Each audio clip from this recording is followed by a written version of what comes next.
مولا علی شیر خدا نے ایک دن دیکھا کہ کتنے دن گزر گئے سیدہ فاطمہ نے نہ کھایا کچھ نہیں. اصرار کیا کہ فاطمہ چلو یہاں نہیں تو حضور کے کاشانہ نور پہ چلی جاؤ.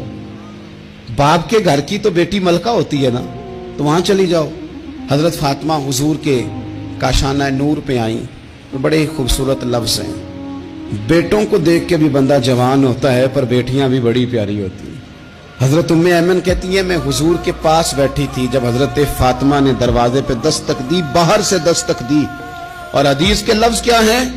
حضرت فاطمہ نے باہر سے دستک دی تو محبوب اندر سے فرمانے لگے ام ایمن دروازہ کھولو. یہ دروازہ کھٹکھٹانے کا انداز تو فاطمہ کا ہے, تو فاطمہ ہی ہیں دروازے پہ. یہ علی کے گھر کی ہے عزت, علی سے سنتے ہیں. نبی کے گھر کی ہے عزت, نبی سے سنتے ہیں. وہ جس نے معزز کیا گھرانے کو اور حسین پال کے جس نے دیا زمانے کو. حضرت سیدہ پاک کا انداز ہے دروازہ کھٹکھٹانے کا. حضرت ام ایمن کہتی میں نے جھٹ سے دروازہ کھولا تو حضرت فاطمہ کا وہ چہرہ جس پر شدت بھوک کے آثار نمایاں تھے, حضور کے سامنے گئیں تو لفظ نہیں کہے پر آنسوؤں سے آنچل بھیگ گیا.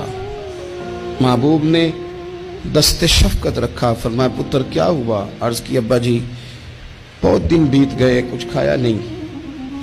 آج شیر خدا نے کہا ہے کہ حضور کے گھر ہی چلی جاؤ تو وہیں سے کچھ کھا لو. تم یہاں تو مسلسل فاقہ کرتی ہو اور کسی چیز کا سوال نہیں کرتی ہو. تو نبی پاک علیہ السلام نے کیا فرمایا؟ او میرے سنگیو, بچوں کو سہولتیں بھی دو پر انہیں جینے کا سلیقہ بھی سکھاؤ.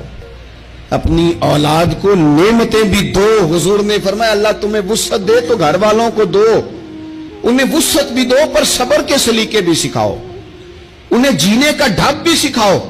نبی پاک علیہ السلام نے فرمایا فاطمہ بیٹا اگر تم کہو تو یہ 5 بکریاں کھڑی ہیں, میں تمہیں بکریاں دے دیتا ہوں, اور اگر تم کہو تو میں تمہیں 5 وظیفے سکھا دیتا ہوں. اور سنو نا یار, یہ بھی ایک انداز ہے نا, میں تمہیں 5 وظیفے سکھاتا ہوں. تو سیدہ فرمانے لگی سونے بکریاں رہنے دے, وظیفے ہی سکھائیں. کئی دنوں کی بھوک, شدت بھوک, اور میرے بھائی افطار کے وقت, حالانکہ صبح سے صرف روزہ ہوتا ہے, ہفتوں سے نہیں ہوتا, سوائے پانی کے سوجتا ہی کچھ نہیں. کہ یا رسول اللہ آپ نہ مجھے 5 وظیفے دے دیں. میرے کریم نے 5 وظیفے بتا دیے. حضرت فاطمہ وظیفے لے کے گھر گئیں تو حضرت مولا علی شیر خدا فرمانے لگے فاطمہ کچھ کھایا, کچھ طبیعت آسودہ ہوئی, تمہاری وہ بظاہر جو نکاحت تھی اس میں کوئی فرق آیا؟ تو حضرت فاطمہ ہنس کے کہنے لگی, ہنس کے, مسکرا کے. یہاں مسکرانا کمال ہے, یہاں مسکرانا کمال ہے. مسکرا کے فرمانے لگی علی میں حضور سے دنیا لینے گئی تھی, مدینے والے نے دین عطا فرما کے بھیجا ہے. مولا علی کیا تبصرہ کرتے ہیں؟ فرماتے ہیں فاطمہ کمال ہو گئی, تم تو بڑا نفع والا سودا کر کے آئی ہو.